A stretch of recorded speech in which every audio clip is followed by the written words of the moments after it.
జగన్మోహన్ రెడ్డి అంట. జగన్మోహన్ రెడ్డి అంటాడు, మొన్న సెన్సార్ సర్టిఫికేట్ ఇచ్చింది ఇది రామ్ గోపాల్ వర్మ చంద్రబాబు గారి మీద లోకేష్ బాబు గారి మీద తీసిన సినిమాకి సెన్సార్ సర్టిఫికేట్ ఇచ్చింది, వీళ్ళు కేసు పెట్టడం ఏంటి అన్నాడు. అసలు బుద్ధి ఉండే మాట్లాడుతున్నాడా జగన్మోహన్ రెడ్డి అని అడుగుతున్నాను. నువ్వు ఒక ముఖ్యమంత్రి చేసావు, నువ్వు ఇలాంటి విషయాల్లో మాట్లాడకూడదు.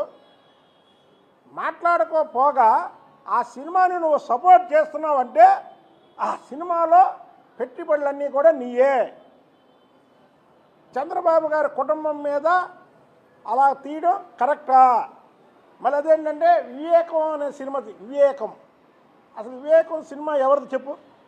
వివేకం సినిమా నిర్మాత కానీ డైరెక్టర్ కానీ చంద్రబాబు నాయుడు గారిని కానీ లోకేష్ బాబు గారిని కలిసినటువంటి దాఖలాలు ఎక్కడైనా ఉన్నాయా?